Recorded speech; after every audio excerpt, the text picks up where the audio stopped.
السلام عليكم ورحمة الله وبركاته.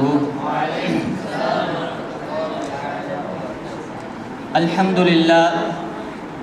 لله رب العالمين والعاقبة للمتقين.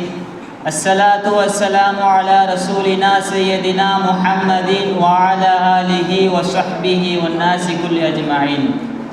الحمد لله.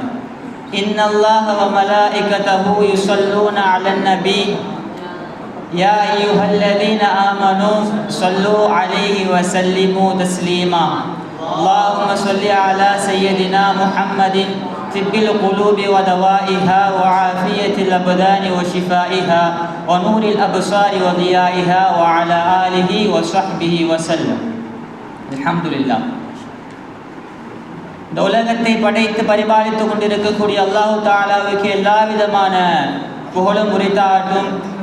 மேலும் அவனுடைய சாந்தியும் சமாதானமும் ஈருலகத்தின் தலைவராகிய முத்து முஹம்மது நபி ஸல்லல்லாஹு அலைஹி வஸல்லம் அவர்களின் மீதும் அவருடைய வாழ்க்கையை பின்பற்றி வந்த சஹாபாக்கள், தாபியீன்கள், தபா தாபியீன்கள், குறிப்பாக நல்லதோர் மஜ்லிஸில் அமர்ந்திருக்கக்கூடிய நாம் நம்மை சார்ந்த அனைவர்கள் மீதும் என்றென்றும் குன்றாமல் நின்று நிலவட்டமாக.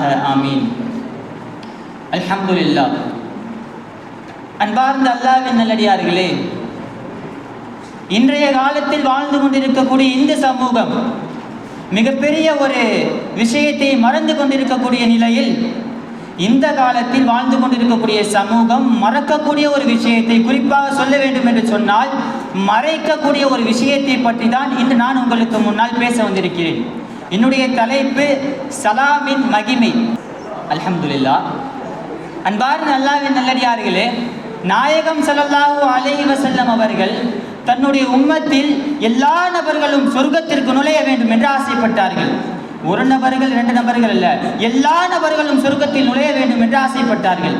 ஆசைப்பட்டது எல்லாத்தையும் தாண்டி, ஆசைப்பட்டா மட்டும் போதாது, அடம்பிடிக்க கற்றுக்கணும்னு சொல்லுவாங்கல்ல, அந்த மாதிரி ஆசைப்பட்டது எல்லாத்தையும் தாண்டி சொர்க்கத்தில் நுழைவதற்கு பல வழிகளை கற்றுக் கொடுத்தார்கள் நாயகம் ஸல்லல்லாஹு அலைஹி வஸல்லம் அவர்கள். அன்பார்ந்த அல்லாஹ்வின் நல்லடியார்களே, நாயகம் ஸல்லல்லாஹு அலைஹி வஸல்லம் அவங்க நம்ம சொர்க்கத்துக்கு போகணும்னு ஆசைப்பட்டாங்கல்ல. முதல்ல சொர்க்கம் எப்படி இருக்கும் தெரியுமா? நம்ம கற்பனையில் சொர்க்கத்தை ஒரு மாதிரி நினச்சி வச்சிருப்போம், சொர்க்கத்தில் அது கிடைக்கும், இது கிடைக்கணும். உண்மையில் சொர்க்கம் எப்படி இருக்கும் என்று தெரியுமா? சொர்க்கத்தில் நீங்கள் என்ன கேட்டாலும் கிடைச்சிருமா. இந்த பொருளை நான் பார்க்கணும், நீங்கள் என்ன கேட்டாலும் சொர்க்கத்தில் கிடைக்கும். கேட்டால் கிடைக்கிறது எல்லாத்தையும் தாண்டி உங்கள் சிந்தனையில் நினைப்பது எல்லாத்தையும் உங்கள் கண் முன்னால் கொண்டு வந்து நிறுத்தக்கூடிய இடம் சொர்க்கம். உதாரணமாக, நான் அந்த மகனை பார்க்கணும், இந்த நபரை பார்க்கணும், இந்த உணவை நான் சாப்பிடணும், நீங்கள் நினைச்சாலே போதும் அந்த உணவு உங்கள் கண்ணு முன்னாடி தயாரிக்க வைக்கப்படும். அந்த நிலையில் சொர்க்கவாசிகள் எல்லாம் அமர்ந்திருப்பாங்களா சொர்க்கத்தில்.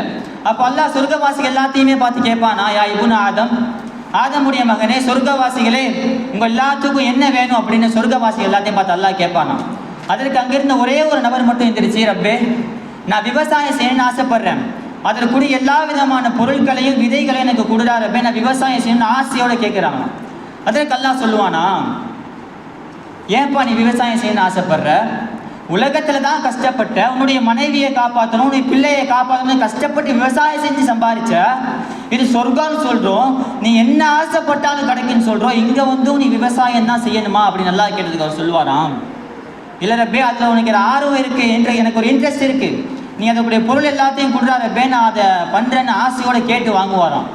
அல்லாவும் அதற்குடைய எல்லா விதமான பொருளையும் கொடுத்துருவானாம். அவர்கள் அந்த விதைகள் எப்படி தூவி திரும்புவார்களாம். அவர்கள் போட்ட விதைகள் அனைத்தும் செடி கொடிகளாக மலைகளாக பிரமித்து கொண்டிருக்குமாம். அந்த நேரத்தில் அல்லாஹ் தஆலா ஆதமுடைய மக்களை பார்த்து சொல்வானாம், இது ஒன்றும் பூமி இல்லை, நீங்கள் விதையை விதைச்சி 4-5 மாதம் கழித்து வளர்றதுக்கு இது சொர்க்கம், நீ விளைய வேண்டும் என்று நினைத்தாய், எனவே இது விளைந்து விட்டது என்று அல்லாஹ் சொல்வானாம். அது எல்லாத்தையும் சொல்லிட்டு இந்த மாதிரி பல இன்பங்கள் எல்லாத்தையும் சொர்க்கவாசிகள் அனுபவிச்சதுக்கு அப்புறம் அவங்க என்னென்னலாம் கேட்குறாங்களோ, என்னென்னலாம் ஆசைப்படுறாங்களோ எல்லாத்தையும் நல்லா கொடுத்ததுக்கு அப்புறமா எல்லாம் ஒரு வார்த்தை கேட்பான் அந்த சொர்க்கவாசிகள் எல்லாத்தையும் பார்த்து, நீங்கள் இப்போ அனுபவிச்சிட்டீங்கல்ல, நீங்கள் என்னென்னலாம் அனுபவிச்சிங்களோ அது அல்லாமல் வேறு ஏதாச்சும் எக்ஸ்ட்ரா உங்களுக்கு வேணுமா அப்படின்னு நல்லா அந்த சொர்க்கவாசிகளை பார்த்து கேட்பாங்க. அதுக்கு அந்த சொர்க்கவாசிகள்லாம் ஏக்கத்தில் சொல்லுவாங்களாம், யார் ரப்பே நாங்கள் ஆசைப்பட்டது எல்லாத்தையும் எங்களுக்கு கொடுத்த, நாங்கள் கேட்டது எல்லாத்தையும் எங்களுக்கு தந்த. ஏன் வெளியில் நரகத்தில் ஒவ்வொருத்தவனும் கதறிக்கிட்டு இருக்கான். அந்த நேரத்தில் இப்படிப்பட்ட ஒரு வாழ்க்கையை இந்த இடத்துல எங்களுக்கு கொடுத்ததுக்கு அப்புறமும் வேறு என்னடா ரொம்ப எக்ஸ்ட்ரா இருக்க போகுதுன்னு அப்படி ஏக்கத்தில் கேட்டதுக்கு அல்ல அப்படியே சிரித்த முகத்தோடு ஒன்று சொல்லுவானா, இன்னும் ஒன்று இருக்க எக்ஸ்ட்ரா. அதுதான் உலகத்தில் நான் சொன்னது போல் நீங்கள் வாழ்ந்ததனால், எனக்கு கட்டுப்பட்டதனால் அந்த திரையை நீக்குகிறேன் என்று நீக்குவானாம். அல்லாஹு அக்பர். சொர்க்கமே சொக்கி போய்விடுமாம். அந்த நேரத்தில் சொர்க்கவாசிகள் எல்லாம் அல்லாஹ்வை பார்த்து சொல்வார்களாம், என்னுடைய ரப்பையை நான் பார்த்துட்டேன்டா, என்னை படைச்ச அல்லாஹ்வை நான் பார்த்துட்டேன்டா, இதுக்கு மேலே வேற என்னடா எனக்கு வேணும்னு சொல்லி சந்தோஷத்தில் எல்லாம் சந்தோஷத்தில் உச்சகட்டம் சென்று மகிழ்ந்து கொண்டிருப்பார்கள் சொர்க்கவாசிகள் அன்று. பார் அல்லாஹ்வின் நல்லடியார்களே, ஒரு நேரம் சொர்க்கத்தை பற்றி சொல்லக்கூடிய நோக்கம், சொர்க்கம்னா அது இப்படி தான் நம்ம விளங்கி வைத்திருக்கிறது எல்லாத்தையும் தாண்டி சொர்க்கத்தில் பல இன்பங்களை நம்மளால் அடைய முடியும். அன்பார்ந்த அல்லாஹ்வின் நல்லடியார்களே, இப்போ தான் மெயின் கான்செப்டுக்கே உள்ளே வரேன். இப்போ சொர்க்கத்தை பற்றி நம்மளுக்கு தெரிஞ்சிருச்சு. என்னுடைய டாப்பிக்கே சலாம். அப்படி தான் சலாம் சொல்வதனுடைய மகிமை. நாயகம் ஸல்லல்லாஹு அலைஹி வஸல்லம் அவர்கள் ஒரு ஹதீஸில் இப்படி சொல்லுவார்கள், லா ததுஹுலூனல் ஜன்னத ஹத்தா துஅமினு. உன்னுடைய ஈமான் பரிபூர்ணமாகும் வரை உன்னால் சொர்க்கம் நுழைய முடியாது. அதை சொல்லிவிட்டு அடுத்த ரசூலுல்லாஹ் சொல்றாங்க, லா துஅமினு ஹத்தா தஹாபு.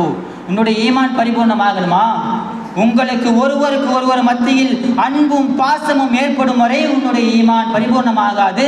நம்முடைய ஈமான் பரிபூர்ணமாகாட்டி நம்மளால் சொர்க்கமே நுழைய முடியாது. அதை சொல்லிட்டு நிப்பாட்டு இருந்தால் சரி. அதுக்கப்புறம் ஒரு வார்த்தை ரசூலுல்லாஹ் சொல்லுவாங்க, நான் ஒரே ஒரு விஷயத்தை மட்டும் உனக்கு கற்றுக் கொடுக்குறேன், அந்த விஷயத்தை நீ செஞ்சிட்டீங்கன்னா உங்களுக்கு மத்தியில் கண்டிப்பாக நேசமும் பாசமும் ஏற்படும், அதை கொண்டு நீ சொர்க்கம் அடையலாம், உன்னுடைய ஈமான் பரிபூர்ணமாகும் என்று சொல்லிவிட்டு ஒரு வார்த்தை சொல்லுவாங்களாம், அஃப்சுஸ் சலாம் பைனக்கும். உங்களுக்கு மத்தியில் சலாமை பரப்புங்கள், அந்த சலாம் உங்களை சொர்க்கத்திற்கே இழுத்து செல்லும் என்று நாயகம் ஸல்லல்லாஹு அலைஹி வஸல்லம் அவர்கள் ஒரு ஹதீஸில் பதிவீடு செய்வார்கள். அன்பார்ந்த அல்லாஹ்வின் நல்லடியார்களே, இன்றைய காலத்தில் வாழ்ந்து கொண்டிருக்கக்கூடிய சமுதாயம் சலாம் சொல்வதை மறந்துவிட்டு சலாமிற்கு பதிலாக வேறு வார்த்தைகளை பயன்படுத்தி கொண்டிருக்கிறார்கள். இப்போ ரீசெண்டாக வலைத்தளங்களில் ட்ரெண்ட் ஆகிட்டு இருக்க ஒரு விஷயம், டிசம்பர் நெருங்கிடுச்சுல, 2025 வரப்போகுது. அது இப்படி சொல்கிறாங்க, 2024 பாயா, 2024 ஹாயா. நன்றாக கவனிக்கக்கூடிய ஒரு விஷயம், இன்றைய காலத்தில் வாழ்ந்து கொண்டிருக்கக்கூடிய சமுதாயம், குறிப்பாக வாலிப வயது பசங்க சலாம் சொல்லக்கூடிய அனைத்து இடங்களிலும் ஹாய் என்ற வார்த்தையை பயன்படுத்துகிறார்கள். அன்பார்ந்த அல்லாஹ்வின் நல்லடியார்களே, நேரம் கடந்து விட்டது. எனவே என்னுடைய உரையை முடித்துக் கொள்கிறேன். சொல்ல வரக்கூடிய நோக்கம், சலாம் சொல்வதின் பலன் இறைவனை காணக்கூடிய, நாம் என்ன ஆசைப்பட்டாலும் கிடைக்கக்கூடிய சொர்க்கமே கிடைக்குது என்பதை நாம் உணர வேண்டும். ஏராளமான விஷயங்களை பேச வேண்டும் என்று என் மனம் துடிக்கிறது. ஆனால் அந்த கடிகார முள் என்னை தடுக்கிறது என்பதன் காரணத்தினால் இத்துடன் என் உரையை நிறைவு செய்கிறேன். வாஹிர் தஅவானா அல்ஹம்துலில்லாஹி ரப்பில் ஆலமீன். அஸ்ஸலாமு அலைக்கும் வரஹ்மத்துல்லாஹி வபரகாத்துஹு.